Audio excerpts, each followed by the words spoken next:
Sônia é fundamentalmente uma militante, como nós outros dizemos, em la sociedade e também em la igreja. E é por isso que está presente em el sínodo sobre a sinodalidade. Então, é uma graça muito grande poder ouvida. Boa noite a todas e todos, mais uma vez. Padre Ferraro do céu, eu fiquei até comovida com essa apresentação aí. Que bonita, nem eu sabia que eu tinha dito tanta coisa. Primeiro, eu quero dizer de minha alegria de estar aqui nesta noite. Vou tentar falar mais lento do que eu falo enquanto mineira, para vocês entenderem. É, E, ao mesmo tempo, dizer dessa alegria, agradecer pelo convite que me foi feito, né? Eu fiquei até meia preocupada no sentido de estar assim, olha, será que darei conta de trazer alguns desses elementos, né? Agradeço a Socorro, que até me deu também algumas contribuições, ali a gente conversou bastante. Mas muito obrigada pelo convite de estar aqui nessa noite. Uma saudação a todas aquelas aqui que já conheço, a Marilza, querida, que venho fazendo essa caminhada no Conselho de Leigos, graças a um trabalho que ela também já vem fazendo, as Isalene, por quem tenho um carinho muito grande como professora, e, e militante também. Gratidão. Então, a, o Padre Agenor aqui também, boa noite. A Socorro, então, ela me passou algumas questões que pudessem me orientar no sentido de trazer um pouco algumas questões para esta noite, né? E, e dentro dessas questões, então, que a Socorro coloca, ela disse que eu teria 20 minutos para poder trazer esses elementos. Ela me perguntava, então, quais foram as dificuldades, né, que foram apresentadas e que a gente é possível perceber nesta igreja sinodal e como podemos pensar para superar essas dificuldades de uma forma bem concreta, né? Eu penso que talvez o sínodo não tenha trazido todas as dificuldades que muitas vezes a gente consegue perceber no dia a dia, na vivência diária nossa, enquanto aquilo que o Ferraro falou, eu não sou teóloga, sou militante, eu sou leiga, estou aqui na minha paróquia, então são muitas dificuldades, né? Mas o sínodo também trouxe e apontou muitas dificuldades, da qual aquelas que nós já vivenciamos muito.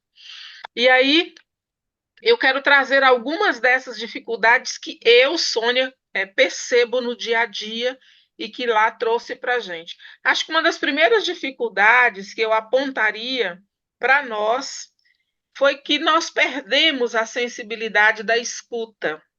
Nós hoje somos um povo muito, um povo que nós falamos muito, nós ouvimos muito e muita coisa, mas a sensibilidade da escuta. E escuta em dois sentidos: uma escuta daqueles que estão lá fora, dos pobres, das pessoas, e a escuta do Espírito Santo. E o Sínodo trouxe isso muito forte. É tanto que uma das coisas que eu destaco foi a experiência de, antes de ir para a sessão do Sínodo, quando o Papa nos convoca para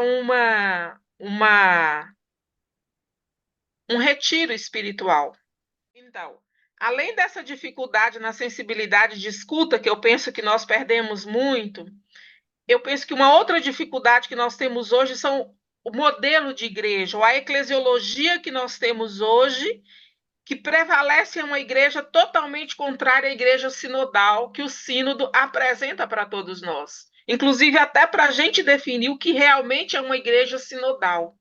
Porque o sínodo, e aí a gente vai muito assim, a Assembleia Eclesial, a fase continental do sínodo, então fala muito de caminhar junto, mas de que forma caminhar junto? Essa definição do que é caminhar junto.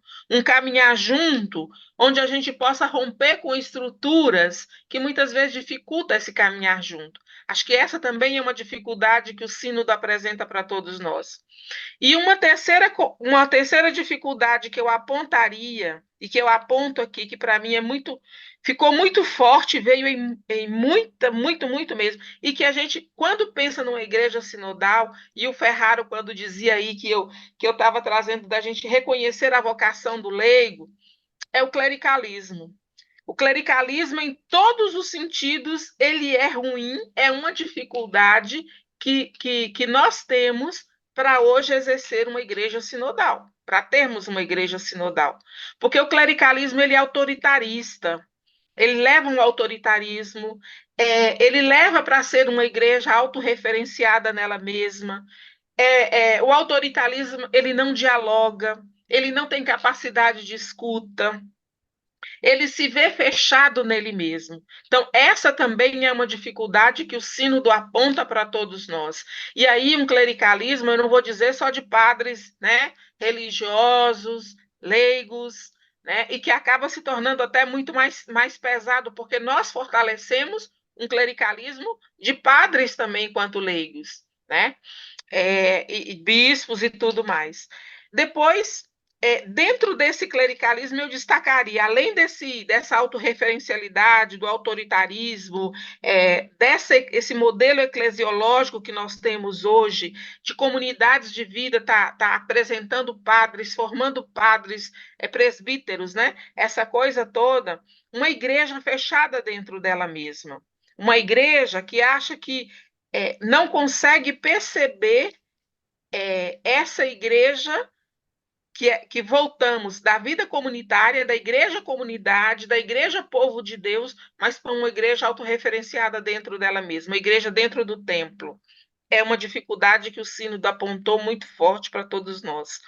E essa igreja fechada dentro dela mesma acaba, então, fechando também e não trazendo essa escuta e a eclesiologia da Igreja Povo de Deus. Então, o Sínodo, ao mesmo tempo que ele aponta essa dificuldade, ele aponta também o retorno para isto, para voltar à Igreja Povo de Deus, à eclesiologia do povo de Deus. Então, ao mesmo tempo que ela aponta como uma dificuldade, ela aponta também como um, uma perspectiva nova, né, de recuperar o Concílio Vaticano II, recuperar o documento de Aparecida, que foi muito citado, e recuperar essa eclesiologia do povo de Deus. Uma outra dificuldade que eu consegui perceber foi a igreja estrutura, uma igreja fechada dentro dela mesma, uma igreja onde a sacristia, onde as secretarias paroquiais falam muito mais do que uma igreja aberta, uma igreja celebrativa, uma igreja de liturgias encarnadas, mas uma igreja com uma estrutura aonde tem horário marcado para tudo, aonde tem valores marcados e estruturado em valores, e uma igreja afastada da vida da comunidade. Nesta igreja de estruturas pesadas, de portas fechadas, não se consegue perceber uma igreja comunidade, uma igreja aberta ao povo. Então, esse modelo foi uma dificuldade também que se percebeu muito, inclusive nos diálogos que acontecia nas mesas, que também para mim foi uma das dificuldades que eu percebi muito, é porque nós não falávamos mais só de uma igreja da Igreja do Brasil, no caso meu que conhecia. Não se falava só de uma igreja da América Latina, mas se falava da igreja em todo o seu contexto universal. E aí, nesse contexto universal, enquanto nós da América Latina tentávamos trazer esse modelo de igreja, uma igreja mais aberta, uma igreja sem tantas estruturas, a gente acabava esbarrando, para mim foi uma dificuldade muito grande, ao perceber muitos grupos de outros países, né, apresentando isso como normal para eles, né? Então, isso para mim apontou muito essa dificuldade. E naquilo que eu falava dessa igreja autorreferencializada, também, dentro dessa autorreferencialidade, uma das dificuldades é uma igreja que não consegue se abrir a um diálogo ecumênico. É uma igreja que aponta muito preconceito no outro, uma igreja que é, é, acaba forçando muito, né, esse não diálogo, né? Então, apesar de que, na abertura da sessão sinodal, no primeiro dia, 3 de outubro, foi uma celebração ecumênica, mas em muitos momentos a gente percebeu isto em alguns diálogos, mas o próprio sínodo também nos chamou muito para isso, né? Recuperar muito essas questões. E uma dificuldade também que eu apontaria é essa questão da igreja afastada das bases, das periferias, dos pobres, né? Então, foi um momento muito forte lá no finalzinho, quando se aprova no relatório síntese a questão do pobre. Alguém chega para nós e diz assim: olha, parabéns para vocês do Brasil, parabéns por essa articulação que a América Latina faz em retomar essa discussão dos pobres e trazer para o relatório síntese, né? E uma outra dificuldade que eu apontaria, eu estou falando mais rápido, mas eu acho que está dando para entender, né? É a questão da ministerialidade.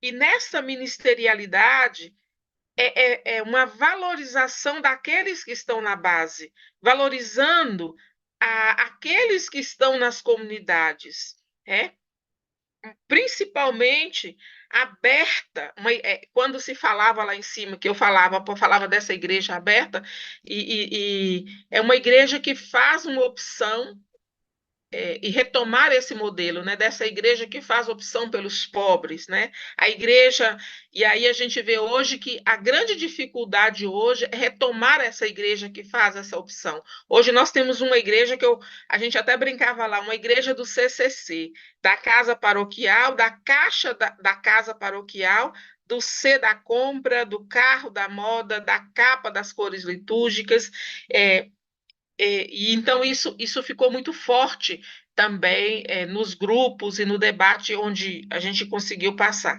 E depois trouxemos também uma dificuldade com a questão da formação nos seminários e os leigos, né? E aí, como se vê essa possibilidade de ter aliados em tudo isso, né? Acho que um grande aliado nosso, e aí eu volto muito naquela primeira pergunta, né, que a Socorro me fazia, qual a dificuldade? Se nós temos dificuldade de escuta, principalmente das pessoas e do espírito, o grande aliado nisso tudo, para nós, uma possibilidade de aliados, é retomar esse diálogo nas diversas instâncias eclesiais, mas principalmente trazendo a partir da escuta. A escuta foi o centro ali de todo o processo do sínodo, e a escuta principalmente no espírito. Eu acho que esse é um grande aliado que nós temos, né? Depois, um outro aliado que eu apontaria é tentar resgatar e recuperar o protagonismo dessa igreja povo de Deus. O jeito que o Papa Francisco fala, ele encanta as pessoas, mesmo aqueles que não são católicos, né? E aí vem chamando para nós também, como numa perspectiva de ser aliado. Como que nós podemos ser também criativos, ter essa facilidade de fala, a partir do nosso tempo, a partir da nossa realidade. Então, uma criatividade, né? Retomar ou retornar à linguagem do nosso tempo, a linguagem do povo, a linguagem e não pegar linguagens prontas, né? Linguagens muito teóricas, mas uma linguagem que chegue ao coração das pessoas. Não uma linguagem cheia de vícios, mas uma linguagem que fala de esperança, uma linguagem que aproxima do evangelho, da escuta do evangelho e da vivência do evangelho. Acho que essas são possibilidades da gente ter como aliado, o evangelho como aliado, a escuta como aliado, a linguagem como nosso aliado, né? E principalmente nessa linguagem, trazer principalmente o retorno à palavra de Deus como centro.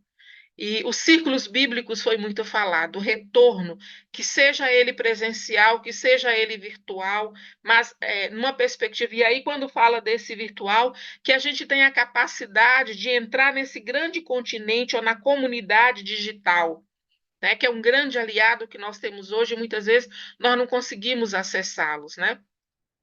Existem campos vazios e nós estamos afastados e não conseguimos trazer. Um grande aliado nosso também que eu apontaria são os pobres, os vulneráveis, né? E penso que a SEBS ela tem uma bagagem muito grande nesse sentido e carrega tudo isso. Nós conseguimos, não vou dizer generalizando, né, que perdemos, mas fazer esse retorno, né? A relação ecumênica, é, a relação litúrgica e principalmente o retorno a esse diálogo com as bases nas nossas comunidades. E um grande aliado, talvez, nesse sentido, que o relatório síntese também aponta para nós e que também apresenta como um grande dificultador essa questão da formação.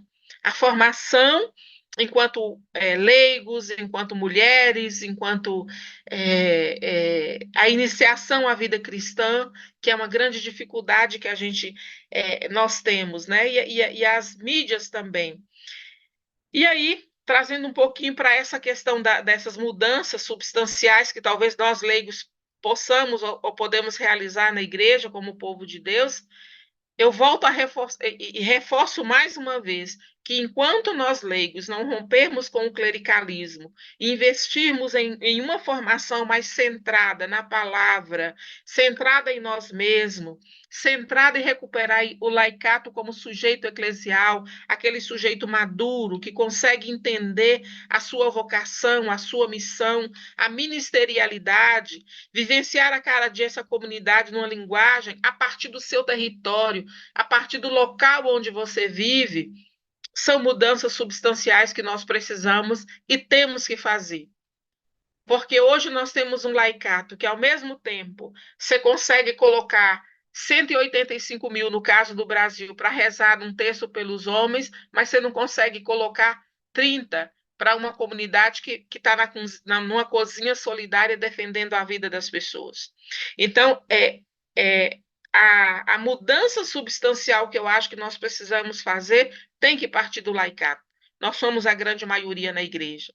Depois, o investimento também nessa formação dos leigos, sem perder o lugar de onde nós viemos, sem perder a raiz de onde nós viemos, sem perder o chão de onde nós viemos. Um laicato que consiga perceber quem somos, de onde nós somos e para onde nós queremos ir.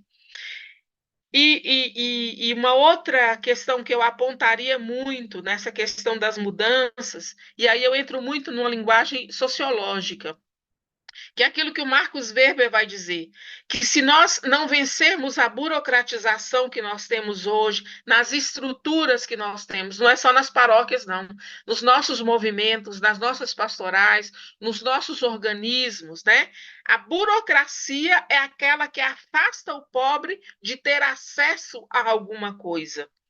E hoje nós burocratizamos muito a vivência da fé. Nós burocratizamos muito a vivência nos nossos organismos, nas nossas pastorais.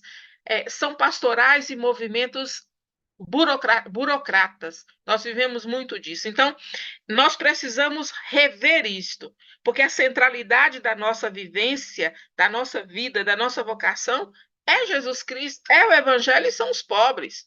Então, viver a vocação como um campo de força, de luta constante, a gente precisa retomar isso, mas num olhar harmonioso, harmonioso, como leigos, como leigas, é harmonizar aquilo que nós estamos, o lugar que nós estamos, o chão que nós estamos.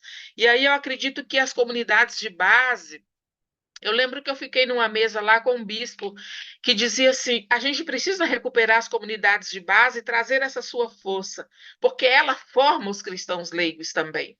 E também não, ela forma os cristãos leigos. E ela forma de um modo que as pessoas acabam se tornando, entendendo a sua força de igreja, a sua espiritualidade. Ela acaba formando as pessoas para uma inserção e levar Jesus e a capacidade de levar Jesus Cristo. Eu achei aquilo bonito, eu acho que no dia até mandei para Marilza nesse sentido, alguém, um bispo aqui falando das SEBs, né? Então, assim, eu penso que nós precisamos recuperar as nossas comunidades eclesiais de base nessas mudanças substanciais do laicato, principalmente nas bases, e fazer isso no sentido de encantamento.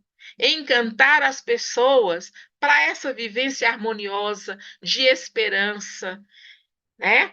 Uma formação inserida nessa realidade onde nós estamos. Recuperar essa característica que a SEBS tem de saber dar o tom, de saber viver uma espiritualidade encarnada. O laicato precisa recuperar isso novamente. Hoje nós temos um laicato, em sua grande maioria, um laicato muito triste, um laicato raivoso, um laicato desesperançoso, né? Então eu penso que a gente precisa, e as comunidades eclesiais de base, e eu falo por mim mesmo que eu venho das comunidades de base, né? A gente precisa recuperar isso.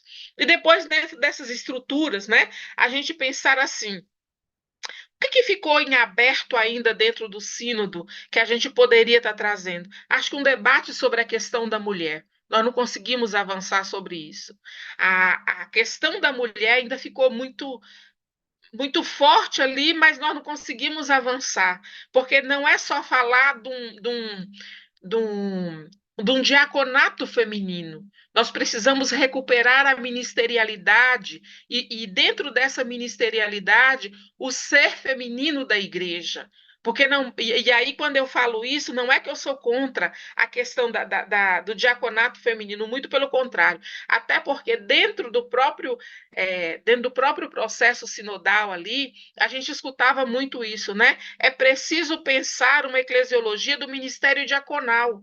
E aí, se nós hoje pensarmos só em ter mulheres diaconisas, dentro dessa eclesiologia que nós temos hoje, eu não sei se seria hoje o essencial, se não precisaríamos fazer uma recuperação da ministerialidade do ser feminino da igreja, do ser feminino nosso enquanto mulheres dentro da igreja. E aí vem de encontro a esse ministério diaconal, que eu acho que ficou em aberto ainda e nós não conseguimos dar conta. Ficou em aberto ainda essa questão da formação mesmo dos leigos. Se falou muito da formação do seminarista, investir em formação de seminarista, mas não falou da formação do laicato no sentido de que é leigo que tem que se formar no investimento do laicato. Eu acho que o sínodo tem que trazer muito isso. Qual o investimento que se tem hoje para os cristãos leigos, que são a grande maioria, envolver na sua formação? A abertura das dioceses para discutir essas estruturas que ela tem, esses modelos de dioceses hoje, que muitas vezes não dialoga mais com a realidade que nós temos. E aí se falava de um alargar a tenda, mas alargar a tenda para quem que a diocese vai alargar? Para colocar quem? Aonde muitas vezes os bispos são escolhidos entre eles. Foi falado muito isso e ficou em aberto também. Como é que a comunidade pode abrir também para poder começar a fazer indicações, seja do padre, seja do bispo ali dentro dessas estruturas, né? Que os padres, ao serem eleitos, né, ou para sua ordenação ali, que a comunidade também possa opinar, né? E aí foram questões pastorais que foram trazidas nesse diálogo do Espírito, né? E aí eu queria destacar também que essa questão dali da experiência do encontro, da partilha, do serviço aos pobres, aos marginalizados, é, tem que passar por um percurso formativo também, que não basta só, e aí eu como assistente social, eu vejo muito isso, não basta só dar comida, só dar cesta básica, é preciso passar por um processo de conversão que nos leve a entender, principalmente quando se falava, não é só pensar a doutrina social da igreja, estudar a doutrina social da igreja, é viver a doutrina social da igreja, né? Então, trazer esse percurso do pobre dentro dessa formação integral também, né?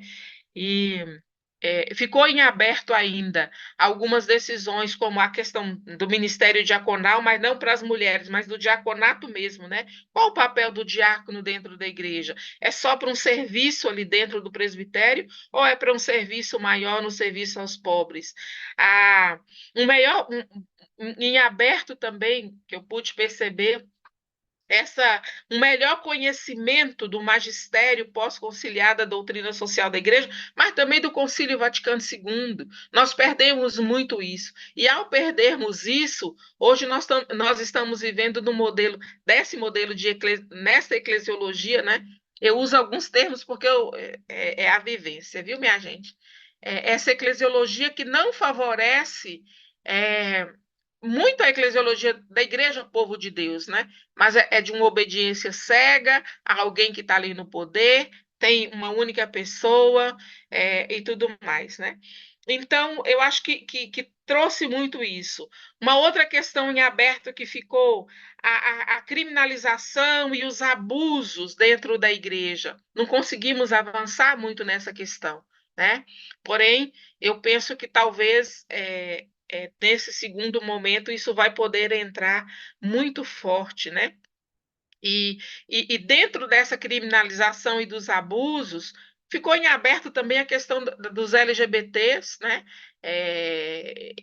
Que ao trazer, ao ser discutido ali, muitos grupos começou, principalmente no processo da votação, né? Começaram a dizer, não é o momento, não temos que discutir isto, é, não é o momento da igreja estar discutindo isso, inclusive até com certas piadas, né? Os LGBTs, né? Não é momento da gente estar discutindo. Então, isso ficou em aberto para todos nós também, né? Acho que o Papa, quando ele agora começa trazendo alguns debates, nós precisamos também repensar essa questão dos LGBTs, das orientações sexuais, né? Dentro dos nossos espaços. A necessidade dessa atenção, né, dentro do seminário, de uma formação aos seminários, e isso ficou muito forte também. É, e um outro ponto dentro disso, a questão dos bispos, né, que os bispos possam ter um acompanhamento maior, principalmente na área administrativa, e ao mesmo tempo que falava dos bispos, falava também dos padres, nessa questão de recurso financeiro, mas não se fechava isso. O que é que se quer com isso? Como é que nós vamos discutir tudo isso? Que sejam. Só apontar, mas como é que nós podemos avançar isso? E a obrigatoriedade nos diversos conselhos, né, nos diversos níveis, né, quando a gente pensa nessa igreja mais amplo e tudo mais. Então, eu acho que foram pontos que eu consegui trazer, né? E por último e por fim, que ao mesmo tempo que eu coloco como um ponto em aberto que ficou ali para mim, eu traria como um ponto e aí no Regional Leste 2 a gente já conseguiu avançar muito nisso, é quando fala ali daqueles que exercem o poder na política, né? Um reconhecimento da igreja para aqueles cristãos leigos que estão vivendo a experiência na política e que fazem a política como a prática do bem comum, né? E ao ouvir esses que fazem, a gente acaba também tirando fora toda aquela criminalização que houve com os nossos cristãos na política.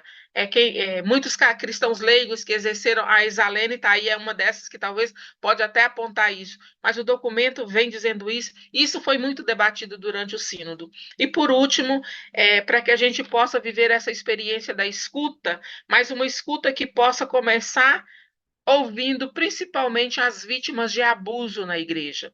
E por isso é pedido, é solicitado que a gente consiga trazer muito forte esses espaços e criar espaços de escutas para essas vítimas de abuso. E não é só ouvir, mas também dar encaminhamentos sérios para essas pessoas que são vítimas de abuso. Então, acho que é isso que eu queria trazer aqui nessa noite, minha gente. Não sei se era isso, Padre Ferraro, Socorro, fico aberto. Obrigada pela oportunidade.